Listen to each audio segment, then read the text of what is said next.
The silence was deafening that morning. Not the peaceful kind of silence you might expect in the early hours before dawn, but the heavy, suffocating silence that comes after destruction has torn through a place where life once thrived. I stood there, staring at what remained of the old apartment building on Maple Street, my breath forming small clouds in the cold October air. The demolition crew had finished their work 3 days ago, leaving behind nothing but a mountain of concrete, twisted metal, and broken dreams. But it was the sound that haunted me, a sound so faint, so desperate, that most people would have dismissed it as the wind whistling through the debris. Most people would have walked away. Most people weren't me. Most people weren't carrying the weight of living on these streets for the past 2 years, learning to hear the things others couldn't, learning to notice what others ignored. Because when you have nothing, when society has forgotten you exist, you develop a different kind of awareness. You become attuned to suffering because you know it so intimately yourself. I'd love to know, what time is it where you are right now? And which city or state are you watching from? My name is Marcus, and I used to be someone else entirely. I used to wear suits and carry briefcases and worry about mortgage payments and quarterly reports. I used to have a wife named Sarah who made the best apple pie in our neighborhood, and a golden retriever named Buddy who would fetch tennis balls until his tongue hung out like a pink flag of exhaustion. I used to believe that hard work and good intentions were enough to keep your world from crumbling beneath your feet. That was before the factory closed, before the medical bills from Sarah's cancer treatment drained our savings, before the foreclosure notice appeared on our door like a death sentence written in legal jargon, before Sarah lost her battle on a rainy Tuesday morning in March, leaving me alone in a world that suddenly made no sense at all. The streets became my home 2 years ago, not by choice, but by circumstance. The downtown area near the industrial district became my territory, a maze of abandoned buildings, construction sites, and forgotten corners where a man could exist without constantly being told he didn't belong. I learned to find shelter in doorways, to make meals from the kindness of strangers and the occasional generosity of restaurant owners who looked the other way when I appeared at their back doors. But most importantly, I learned to pay attention to the things others overlooked. The elderly woman who always walked the same route at 3 p.m., looking increasingly frail each day. The teenager who sat alone on the bus stop bench every morning, staring at his phone with tears in his eyes. The stray animals that wandered these forgotten neighborhoods, searching for food, warmth, and the basic kindness that seemed to be in such short supply. Animals were drawn to me somehow. Maybe they recognized a fellow outcast. Maybe they sensed that I understood what it meant to be invisible, to be seen as a problem rather than a living being deserving of compassion. Over the months, I had become an unofficial caretaker to a small community of strays. There was Chester, an old tomcat with one eye and a purr that sounded like a broken engine. There was Luna, a beautiful gray tabby who was pregnant when I found her, and who now had 3 kittens hidden in an abandoned car 2 blocks away. There was Rex, a mixed-breed dog who had clearly once belonged to someone who loved him, based on his gentle nature and the way he still waited hopefully whenever he heard footsteps approaching. I fed them when I could, shared my own meager meals, and tried to provide whatever comfort was possible in our harsh urban wilderness. They gave me purpose when I thought I had none left. They reminded me that caring for others, even in the smallest ways, was what kept us human. It was a Thursday morning when I heard the sound. I had spent the night in an alcove behind the grocery store 3 blocks from the demolition site, huddled in my sleeping bag with Rex pressed against my side for warmth. The October air had turned bitter overnight, and frost covered the pavement like nature's warning that winter was approaching fast. I was making my usual morning rounds, checking on my animal friends when I passed the rubble pile that had once been the Maple Street apartments. The building had been condemned for months before they finally tore it down, and I knew it had been home to several stray cats who had found ways to slip inside through broken windows and loose boards. I had worried about them during the demolition, but the construction crew had assured me they had done sweeps to make sure no animals were inside. That's when I heard it. A sound so soft it might have been my imagination, but so desperate it made my chest tighten with recognition. It was the cry of an animal in distress, muffled and weak, coming from somewhere deep within the pile of debris. I stopped walking and listened harder.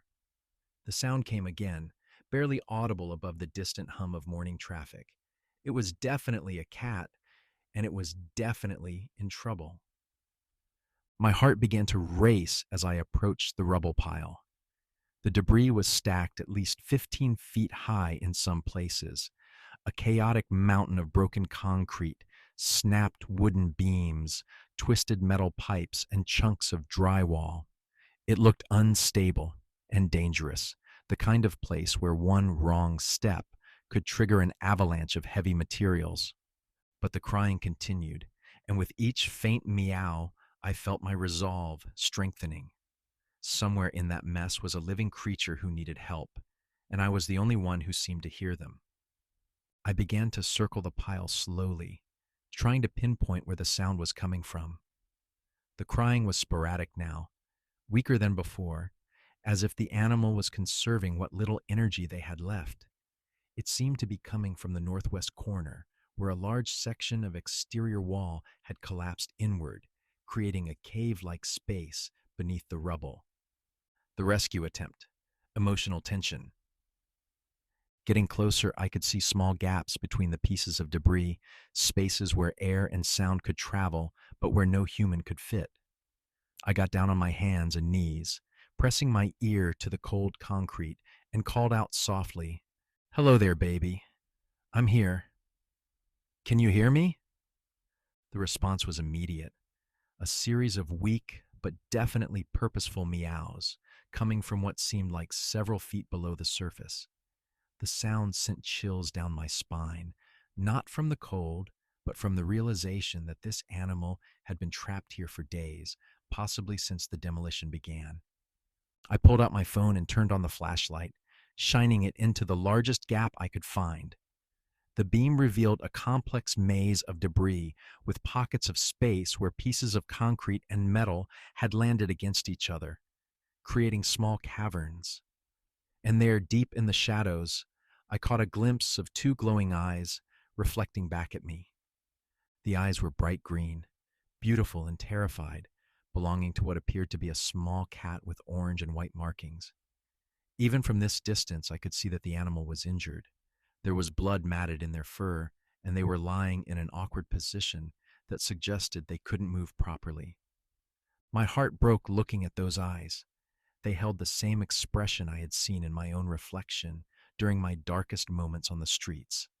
The look of someone who had been forgotten by the world, who had given up hope of rescue, but who still held on to the tiniest flame of life simply because they didn't know how to let go. "I'm going to get you out of there," I whispered into the gap. "I don't know how yet, but I promise you I'm not leaving you here." The cat responded with a soft meow that sounded almost like relief, as if they understood that help had finally arrived. But looking at the massive pile of debris, I felt overwhelmed by the impossibility of the task ahead. I had no tools, no equipment, no construction experience.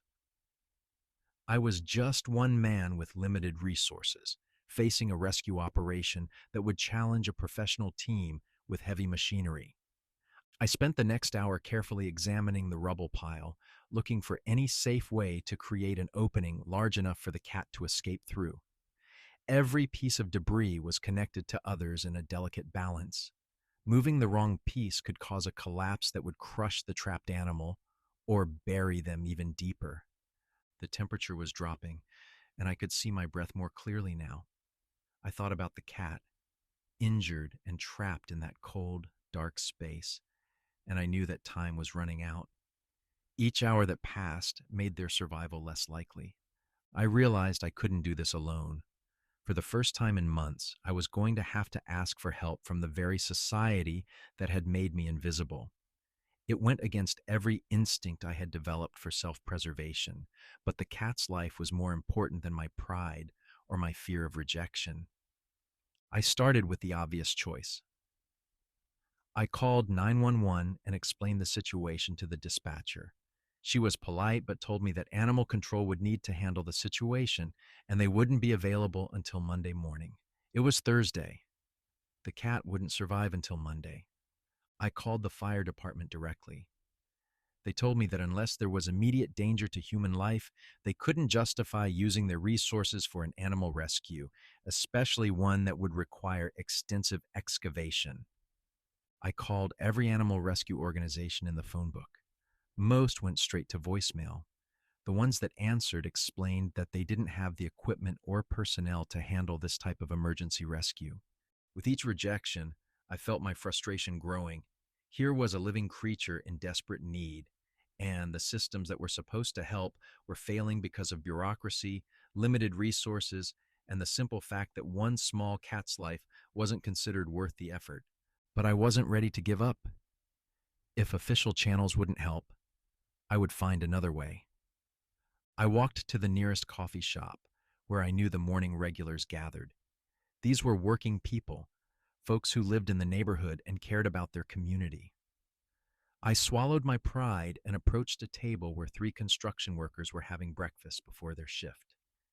"Excuse me," I said, my voice shaky with nervousness. "I know I don't look like much, but there's a cat trapped in the rubble pile on Maple Street, and I need help getting them out." The men looked at me with a mixture of skepticism and curiosity.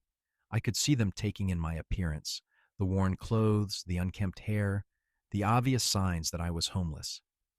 I waited for the dismissal, the polite but firm suggestion that I move along. Instead, the oldest of the three, a man with gray hair and kind eyes, asked me to sit down and explain what I had found.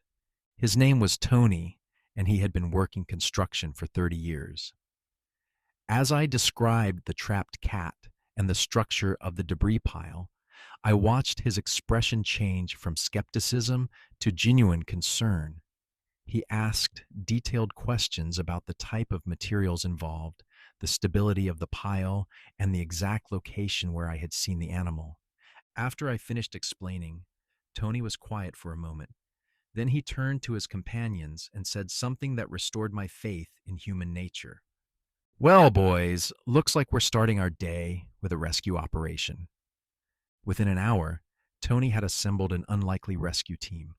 There was his regular crew, Mike and Danny, both experienced in demolition and excavation work.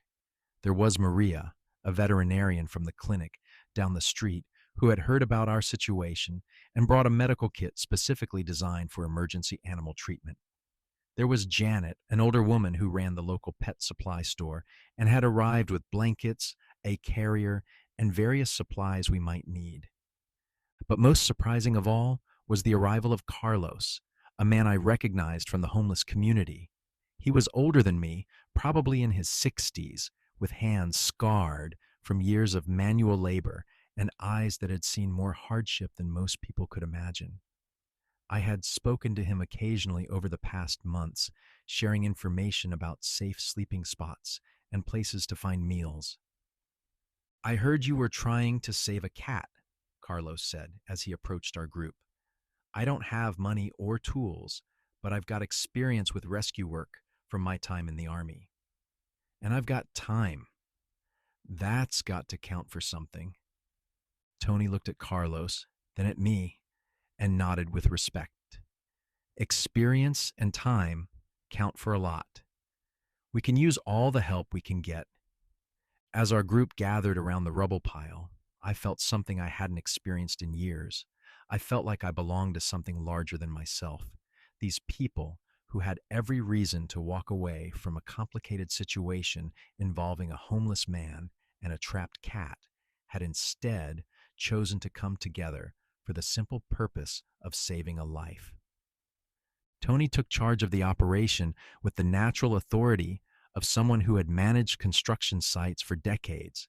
He explained that we would need to work slowly and methodically, removing debris piece by piece while constantly monitoring the stability of the pile. One person would maintain visual contact with the cat at all times, watching for any signs of distress or shifting in their position. Maria, the veterinarian, explained the medical challenges we might face. The cat had been trapped for at least 3 days, possibly longer. They would likely be dehydrated, possibly suffering from hypothermia, and potentially having sustained serious injuries from falling debris. She warned us that even if we successfully extracted the animal, their survival was far from guaranteed. But none of this discouraged our team. If anything, it seemed to strengthen their resolve. The rescue operation began with Carlos and me acting as spotters, maintaining visual contact with the cat through the gaps in the debris, while Tony, Mike, and Danny began the careful process of removing the outer layers of rubble. Every piece had to be evaluated before it was moved. Tony would examine how each chunk of concrete or length of rebar connected to the surrounding materials, determining whether its removal would cause a dangerous shift in the pile. The work was painstakingly slow.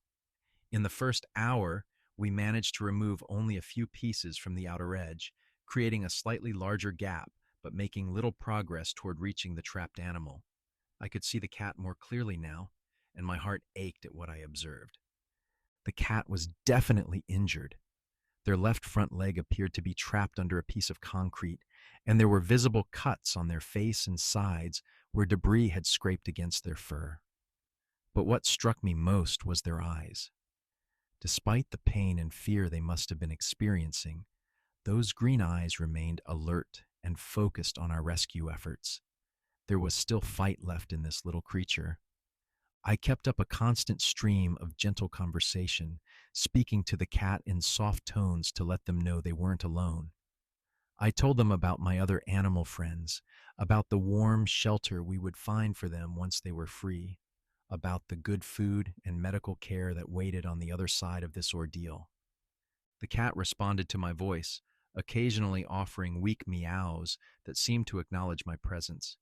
It was clear that they understood something important was happening, that these humans meant help rather than harm. As the morning wore on, more people began to gather. Word had spread through the neighborhood about our rescue operation, and a small crowd of onlookers had assembled at a safe distance from the debris pile. Some had brought coffee and sandwiches for our rescue team. Others offered encouragement and asked if there was anything they could do to help. I noticed several children in the crowd, their faces pressed against their parents' legs as they watched our progress with wide eyes. One little girl, probably about 6 years old, approached me during one of our breaks. "Mister," she said, in a voice so small I had to kneel down to hear her properly. "Is the kitty going to be okay?" I looked into her concerned face and saw the same compassion that had driven all of us to spend our day attempting this rescue. "I'm going to do everything I can to make sure that Kitty is okay," I promised her. "And I've got some pretty amazing helpers here." She nodded solemnly and returned to her mother's side, but continued to watch our work with intense concentration. By early afternoon, we had made significant progress. Tony's methodical approach had allowed us to remove a substantial amount of debris while maintaining the structural integrity of the remaining pile. We had created a narrow tunnel that extended about 8 feet into the rubble, bringing us much closer to the trapped cat. But we had also reached a critical juncture.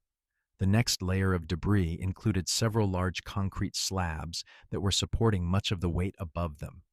Moving them would be extremely dangerous, requiring careful planning and potentially some heavy equipment that we didn't have access to. Tony called for a team meeting to assess our options. We huddled together away from the debris pile, speaking in low voices so the gathered crowd couldn't hear our concerns. "I'm not going to lie to you folks," Tony said, his expression serious. "We're at a point where the next moves could either free the cat or cause a collapse that could bury them completely. I can see a way forward, but it's going to require some risks." He explained that there was one particular concrete slab that, if removed carefully, would open up a clear path to the trapped animal. But the slab was supporting several other pieces of debris, and removing it would require 2 people to work in the confined space of the tunnel we had created, one to stabilize the surrounding materials while the other lifted the slab out. The risk was obvious. If something went wrong, the people in the tunnel could be buried along with the cat we were trying to save. I'll do it, I said without hesitation. I'll go into the tunnel. Tony shook his head. Marcus, I appreciate your dedication, but you don't have the experience for this kind of work. If we're going to take this risk, it needs to be someone who knows how to read the signs if things start to go wrong. I'll go, Carlos said quietly. I've done this before, in different circumstances, and if something happens to me, well, I've had a good life. That cat deserves a chance at theirs. The weight of his words settled over our group like a heavy blanket. Here was a man that society had forgotten, offering to risk his life to save an animal that most people would consider disposable. It was a moment that revealed the true character of the human heart, stripped of all the superficial measures by which we usually judge each other's worth. Maria, the veterinarian, spoke up. If we're going to do this, we need to do it right. Carlos, I want you to wear this safety harness, and we'll tie a rope to you so we can pull you out quickly if needed. And I'll be positioned at the entrance to the tunnel so I can assess the cat's condition the moment we have access. The next hour was the most tense of the entire operation. Carlos crawled into the tunnel we had created, moving slowly and carefully as he made his way toward the trapped cat. Tony positioned himself at the tunnel entrance, ready to provide guidance and support. The rest of us maintained absolute silence, listening for any sounds that might indicate a dangerous shift in the debris pile. I positioned myself where I could still maintain visual contact with the cat through a side gap in the rubble. As Carlos got closer, I could see the animal's reaction. Their ears perked up at the sound of approaching help, and they began to meow more frequently, as if calling out to their rescuer. Easy there, kitty, I heard Carlos say from deep within the tunnel. I'm here to help you, but I need you to stay very still while I figure out how to get you free. What followed was a careful assessment of the cat's situation. Carlos reported that the animal's left front leg was indeed pinned under a piece of concrete, but not crushed. The leg appeared to be intact, just trapped. The cat was also dehydrated and weak, but conscious and responsive. The concrete piece that's trapping the leg isn't too heavy, Carlos called out. I think I can lift it enough for the cat to pull free, but I'll need someone to help guide them out once they're loose.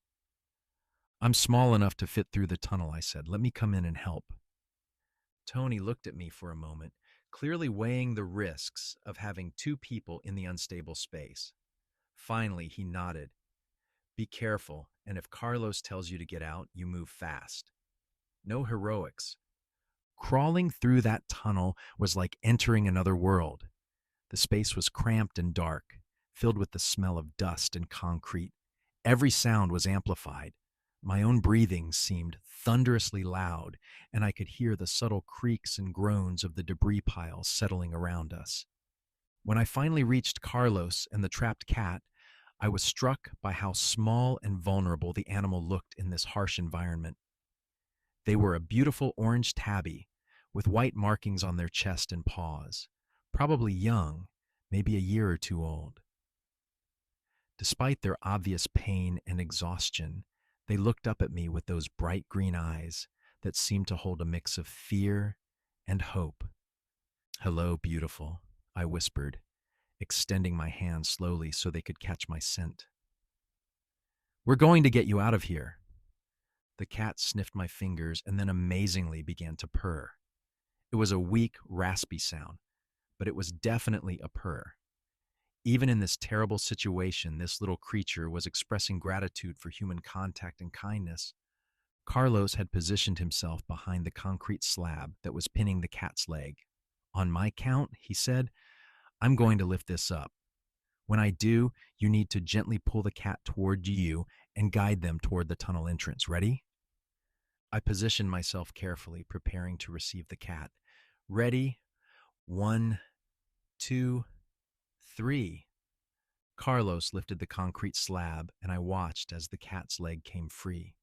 They immediately tried to stand, but their injured leg wouldn't support their weight.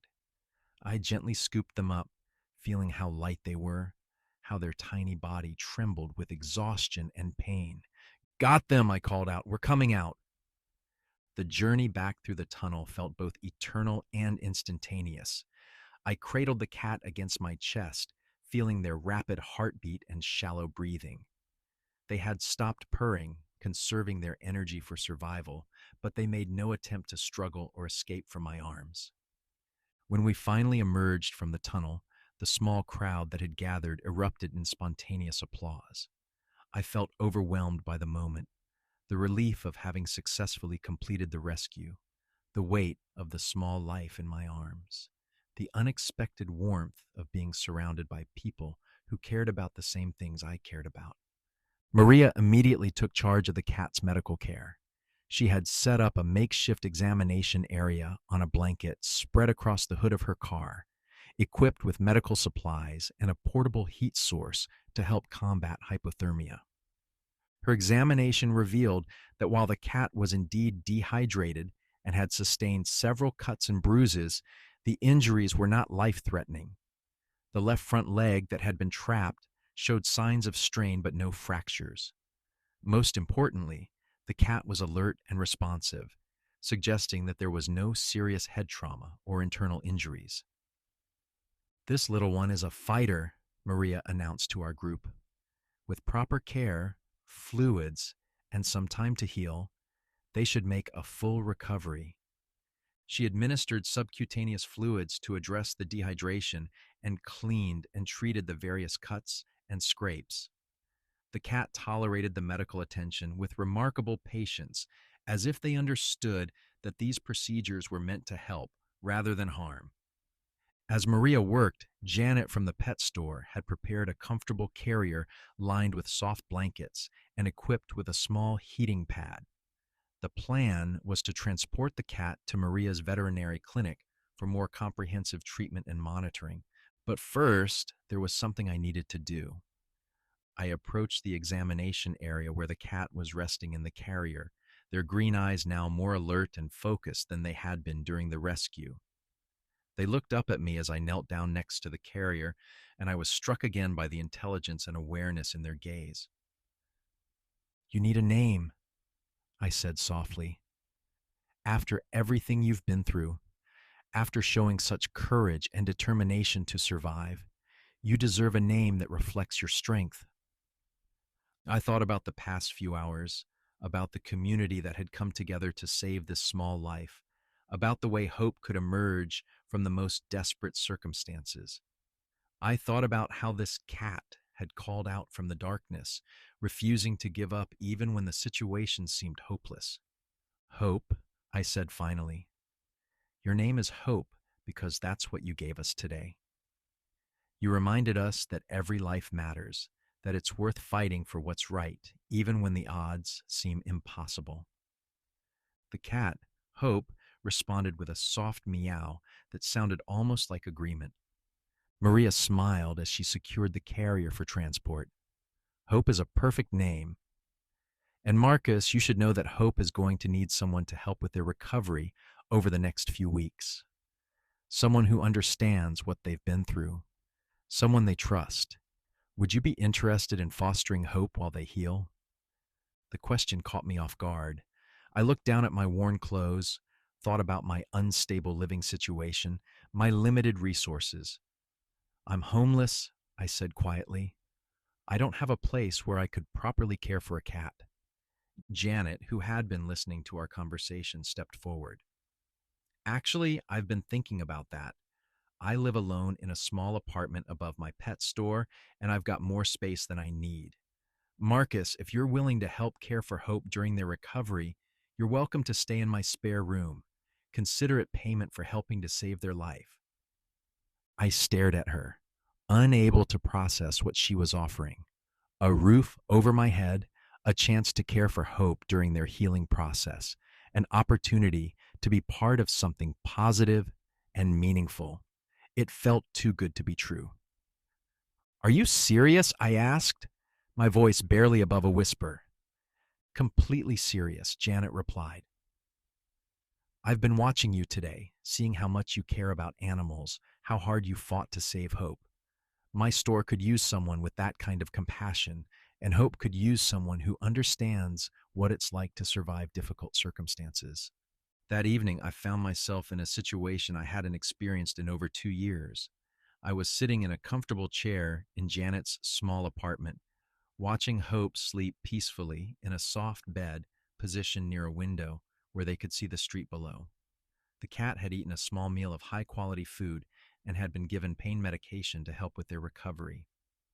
Their breathing was steady and calm, no longer the shallow, labored breathing I had observed during the rescue. The apartment was warm and quiet, a stark contrast to the cold, noisy streets where I had been living. Janet had shown me to a small but comfortable room with a real bed, clean sheets, and a window that looked out onto a tree-lined side street. She had also provided me with towels and toiletries, suggesting that I might want to take a shower and get some rest after the emotional intensity of the day. As I sat there watching Hope sleep, I reflected on the extraordinary chain of events that had brought us both to this moment. 24 hours ago, I had been just another invisible person living on the margins of society. Hope had been a forgotten animal trapped in a pile of debris with no apparent hope of rescue. Now we were both safe, warm, and cared for, surrounded by people who had demonstrated that compassion and community could emerge from the most unlikely circumstances. But more than that, I felt something stirring inside me that I hadn't experienced since Sarah's death. I felt purpose. I felt useful. I felt like my life had meaning beyond just survival. Janet appeared in the doorway carrying 2 cups of tea. She handed one to me and settled into the chair across from where I was sitting. "How are you feeling?" she asked, her voice gentle with genuine concern. "Overwhelmed," I answered honestly. "Grateful. Confused. I keep thinking I'm going to wake up and find out this was all a dream." Janet smiled. "It's not a dream. Sometimes good things happen to good people, even when those people have forgotten that they're good." We sat in comfortable silence for a while, sipping our tea and watching Hope sleep. The cat occasionally twitched their whiskers or moved their paws, as if they were dreaming about running through fields instead of being trapped under rubble. Over the next several weeks, I settled into a routine that felt both foreign and natural. My days began early, checking on Hope's condition and helping with their medical care. Maria had provided detailed instructions for administering medications, monitoring the healing process, and gradually increasing Hope's activity level as their strength returned. Hope proved to be a remarkable patient. They seemed to understand that the humans around them were trying to help, and they cooperated with treatments and examinations with unusual patience for a cat who had experienced trauma. Their personality began to emerge as they healed, playful but gentle, curious but cautious, affectionate but not demanding. In the afternoons, I helped Janet in the pet store, learning about animal care, inventory management, and customer service. I discovered that I had a natural ability to connect with both the animals and the people who came into the store. My experiences on the streets had taught me to read body language and emotional cues, skills that proved valuable when helping customers choose the right products for their pets, or when calming nervous animals during grooming appointments. But most importantly, I was learning to reconnect with Hope itself. Each day that Hope grew stronger, each small milestone in their recovery reminded me that healing was possible even after the most devastating experiences. The story of Hope's rescue had spread throughout the neighborhood, creating an unexpected network of people who checked in regularly on our progress. Tony and his construction crew stopped by the pet store every few days to see how Hope was doing and to share updates on their own animal rescue efforts. They had been inspired by our success and had begun volunteering with local animal rescue organizations. Maria had become not just Hope's veterinarian, but a trusted friend who provided guidance on both animal care and rebuilding human connections. She introduced me to other people in the community who shared our passion for animal welfare, expanding my social circle beyond the isolation I had experienced on the streets. Carlos had become a regular visitor as well, often arriving with stories about other animals he had encountered who needed help. Together, we had begun developing an informal network to address the needs of stray and abandoned animals in our area. Carlos's street knowledge combined with my growing understanding of animal care and Janet's resources created an effective team for identifying and addressing animal welfare issues. The little girl who had asked me about Hope's well being during the rescue had become one of our most faithful visitors. Her name was Emma, and she would arrive at the pet store every Saturday morning with her mother, bringing small toys and treats for Hope and asking detailed questions about their recovery process. Her genuine concern and excitement about Hope's progress reminded me daily why this work mattered. By the end of November, Hope had made a complete physical recovery. Their injured leg had healed perfectly, showing no signs of lasting damage. The cuts and scrapes had disappeared, leaving behind a beautiful coat of orange and white fur that gleamed with health. They had gained weight and muscle tone, transforming from the emaciated, frightened animal we had pulled from the rubble into a confident, playful cat who seemed to embrace each day with enthusiasm. But Hope's emotional recovery was perhaps even more remarkable. Despite the trauma they had experienced, they showed no fear of humans or reluctance to explore new environments. They seemed to understand that they were safe now, that the people around them could be trusted to provide care and protection. Hope had also developed a special bond with me that went beyond the typical pet owner relationship. They seemed to sense that we had both survived difficult circumstances, that we understood each other's journey from desperation to hope. They would often seek me out when they were tired or uncertain, curling up next to me with a purr that had grown strong and steady. As winter approached, Janet and I had many conversations about the future. My position helping in the pet store had evolved into something more substantial. She had offered me a permanent job with a salary that would allow me to rent a small apartment nearby. I would continue living above the store for now, but the option of independence was there when I felt ready for it. More importantly, the work had given me a sense of purpose that I had thought was lost forever. I was good at this, caring for animals, helping customers, building relationships within the community. I had found a way to use my experiences, even the painful ones, to make a positive difference in the world. Hope had officially become my cat, though the adoption felt more like a recognition of a bond that had already formed. We were partners now, survivors who had found each other at exactly the right moment. One cold December morning, I received a call that would complete the circle of our story. A woman had found an injured dog under a highway overpass and didn't know what to do. The animal was trapped in a drainage pipe, conscious but unable to move, and the local authorities had said they couldn't respond until the following week. The situation was heartbreakingly familiar. An animal in desperate need, bureaucratic obstacles, and a compassionate person who refused to accept that nothing could be done. "I'll be right there," I told the woman, "and I'll bring help." Within an hour, I had assembled a rescue team that included Tony and his crew, Maria with her medical supplies, Carlos with his rescue experience, and Janet with whatever equipment we might need. We also brought Hope, who had become something of a mascot for our informal animal rescue operations.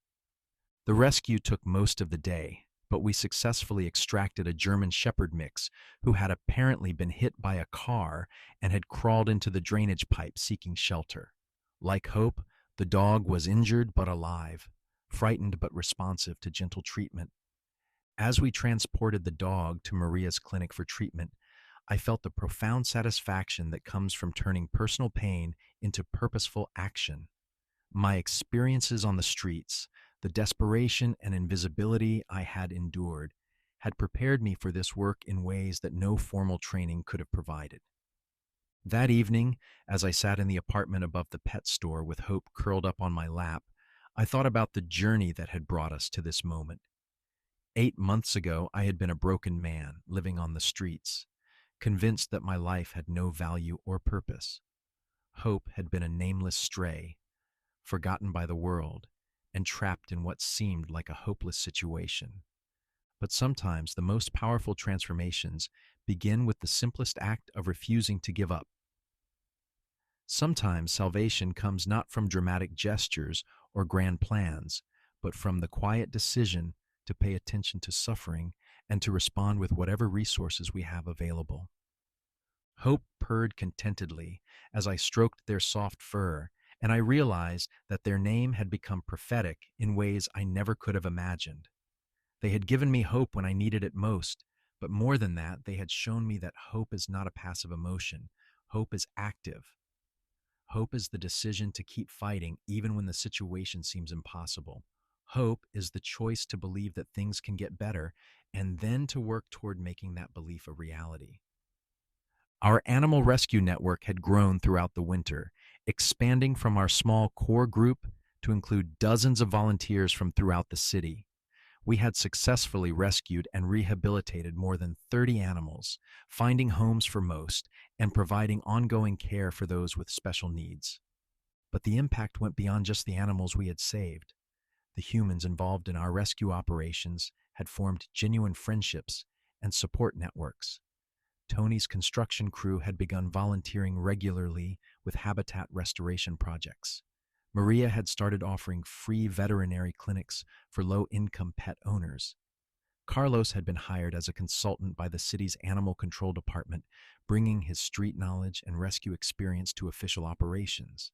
Janet's pet store had become an unofficial community center for animal lovers, a place where people could share resources, coordinate rescue efforts, and simply connect with others who understood that animal welfare was inseparable from human compassion.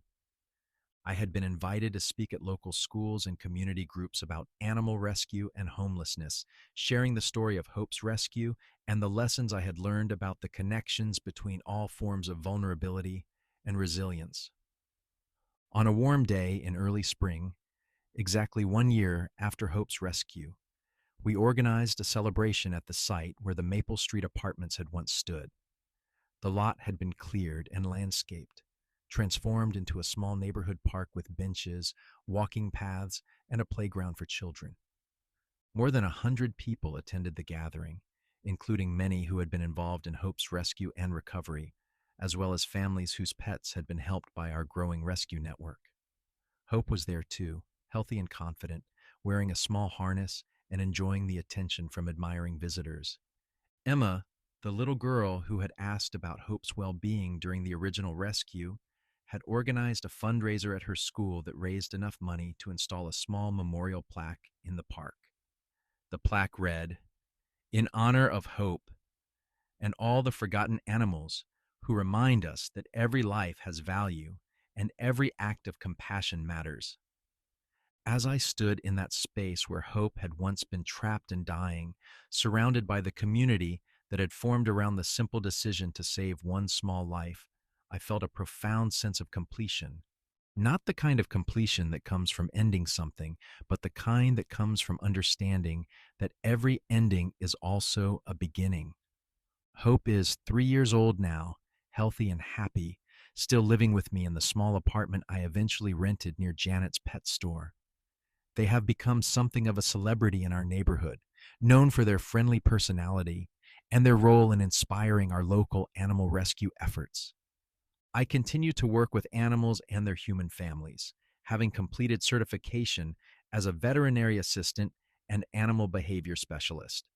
The skills I learned during my time on the streets, observation, patience, the ability to remain calm in crisis situations, have proven invaluable in this work. But perhaps most importantly, I have learned that redemption is not a destination, but a daily practice. Every morning when I wake up and see Hope sleeping peacefully in the sunshine streaming through our window, I am reminded that healing is possible, that communities can form around shared compassion, and that the most meaningful work often begins with simply paying attention to those who have been overlooked. The story of Hope's rescue has been shared far beyond our small neighborhood. Local media covered our growing rescue network, and our story has inspired similar community-based animal welfare initiatives in other cities. I receive emails and letters from people around the country who have been motivated to start their own rescue efforts or to volunteer with existing animal welfare organizations. But the impact that matters most to me is the one I see every day in my own community. Children who learned about Hope's story are growing up with a deeper understanding of animal welfare and social responsibility. Adults who participated in rescue operations have developed lasting friendships and support networks. People who once might have walked past a stray animal now stop to help or call our rescue network. Hope themselves continues to be an ambassador for the forgotten and overlooked. They accompany me to schools and community events, demonstrating through their gentle, trusting nature that trauma can be overcome, that healing is possible, and that love can flourish even after the darkest experiences. As I write this story, Hope is sleeping next to me on the couch, occasionally twitching their whiskers as they dream about whatever adventures occupy the minds of contented cats. The scars from their ordeal have long since disappeared, but the lessons they taught us about resilience, community, and the power of refusing to give up continue to shape our daily lives. I think about that morning when I first heard their cries coming from the rubble pile, when I made the decision to pay attention instead of walking away. I had no way of knowing that choosing to help one small, forgotten creature would transform not just their life, but my own, and ultimately touch the lives of hundreds of other animals and humans.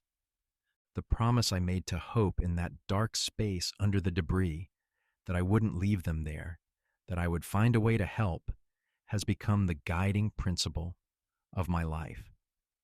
It reminds me every day that hope is not just something we feel, but something we do. Hope is the action we take when we choose to believe that things can get better and then commit ourselves to making that belief a reality. Tonight, as I look at Hope sleeping peacefully in the warm light of our home, I know that some promises are worth keeping, no matter the cost. Some lives are worth fighting for, even when the world tells us they don't matter. And sometimes, the act of saving someone else becomes the moment when we discover that we ourselves have been saved. The silence is peaceful now, not the heavy silence of destruction and abandonment, but the gentle silence of contentment and belonging. Hope is home. We both are. And in a world that often seems overwhelming in its complexity and cruelty, that simple truth that home is possible for all of us feels like the most important victory of all.